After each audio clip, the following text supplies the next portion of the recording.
नमस्ते बच्चों। इस वीडियो में हम स्वप्न वासवदत्तम के पंचम अंक का 5वां श्लोक और अन्य महत्वपूर्ण श्लोकों की व्याख्या करेंगे। 5वां श्लोक है स्मरामि अवंति अधिपतेः सुतायाः प्रस्थान काले स्वजनं स्मरन्त्यः वाष्पं प्रवृत्तं नयन अंतलग्नं स्नेहात् मम एव उरसि पातयन्त्यः। अन्वय है प्रस्थान काले स्नेहात् स्वजनं स्मरन्त्यः प्रवृत्तं नयन अंतलग्नं वाष्पं मम एव उर्सि पातयन्त्यः अवंति अधिपतेः सुतायाः स्मरामि।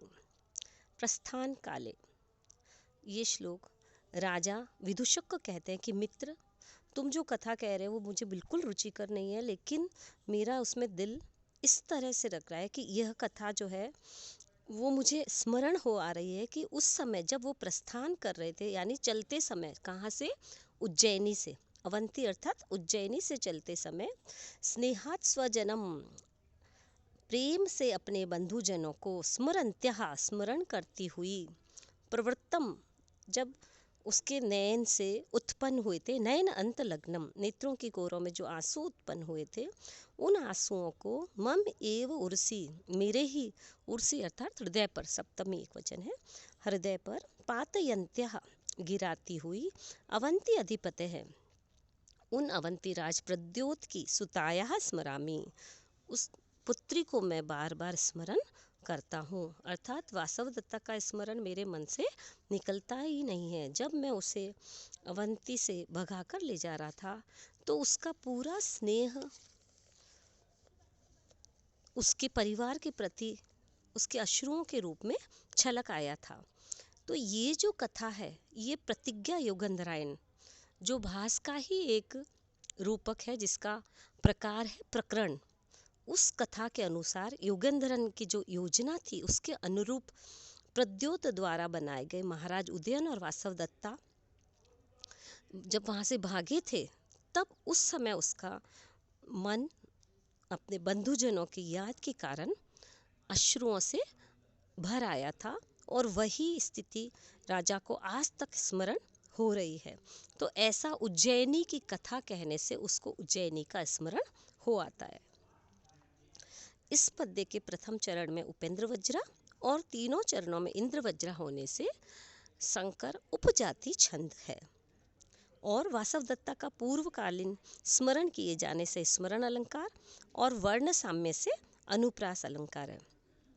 शब्दों के माध्यम से चूंकि कवि ने काफ़ी सुंदर संरचना करी है, और इसलिए यह सुंदर पद्य जो भास का कहा जा सकता है कि वैसे तो भास की सबसे सुंदर रचना स्वप्न वासवदत्तम ही है, और उसी का ये पद्य आकृष्ट करता है।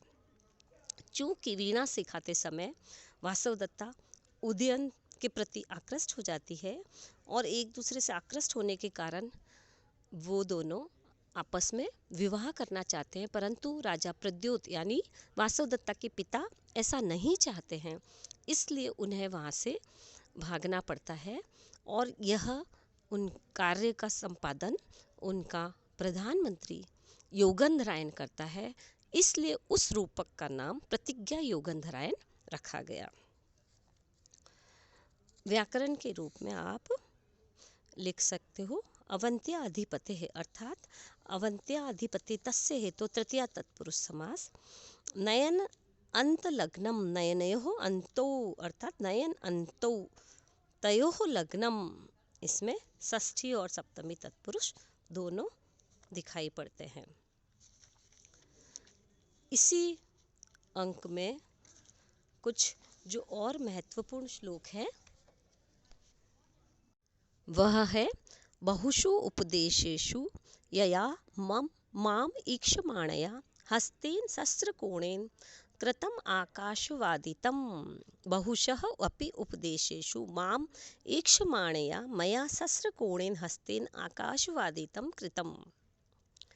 राजा और विदूषक से कहते हैं कि जब वीणा बजाने के सिखाने के अवसर पर मुझको वह तन्मय होकर देखने वाली वासवदत्ता के द्वारा जब माम ईक्षमाणया यानी मुझे तन्मय होकर देखने वाली वासवदत्ता के द्वारा हाथ से मिजराब गिर जाने, जो वीणा बजाने का साधन होता है वो मिजराब गिर जाने के कारण अनेक बार शून्य में ही वीणा को बजाया गया। कहने का यह तात्पर्य है कि वह उदयन को देखते देखते इतनी मग्न हो जाती थी कि उसके हाथ से वो वीणा बजाने का मिजराब गिर जाता था और वह उंगलियों से वह वीणा बजाती रहती थी। अर्थात जिस समय मैं उस वासवदत्ता को वीणा सिखाता था तो वह मुझे एकटक दृष्टि से देखा करती थी। उस समय मैं उसे जो वीणा सिखाने के लिए निर्देश देता वह उन्हें नहीं सुनती और देखती रहती थी, और जब मैं उसे बजाकर दिखाने के लिए कहता तो वह मिजराब गिर जाने से खाली हुई उंगलियों से ही बजा देती थी। वह केवल मुझे ही देखती रहती थी, उसे ध्यान ही नहीं रहता था क्योंकि वह मुझ में अत्यधिक आसक्त थी। इस पद्य में कवि द्वारा उदयन को वासवदत्ता का स्मरण कराकर अग्रिम कथानक के लिए भूमिका स्थापित की है। और यहाँ भी शब्दों द्वारा कवि ने सजीव चित्र अंकित किया है। ईक्षमाणा में ईक्ष धातु, शानच और टाप स्त्रीलिंग में है ईक्षमाणा, क्योंकि यह वासवदत्ता के विशेषण के रूप में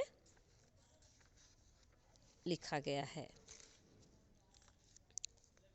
इस अंक में और भी अनुष्टुप छंद के उदाहरण हैं जो महत्वपूर्ण है। उसमें से एक और यह है, यो अयम संत्रस्तया दिव्या तया बाहुर्निपीडितः स्वप्ने अपि उत्पन्न संस्पर्शो रोमहर्षम न मुंचति। अर्थात राजा विदूषक से कहता है कि हे मित्र, देखो कहीं मैं किसी के द्वारा देख न ली जाऊं।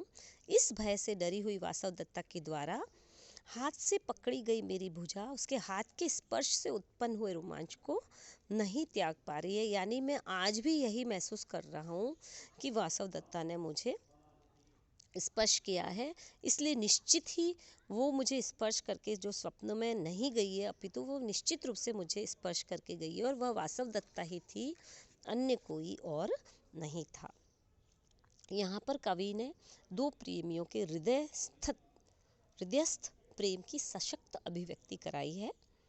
और वासवदत्ता उदयन को पद्मावती समझकर समीप बैठने पर अपूर्व आह्लाद का अनुभव करती है, और उदयन सोते समय भी वासवदत्ता के द्वारा प्रेम वश में हाथ से हल्का सा दबाए जाने पर रोमांचित हो जाता है। इस सारे प्रसंग से वासवदत्ता के पारस्परिक प्रेम की अभिव्यंजना हो रही है।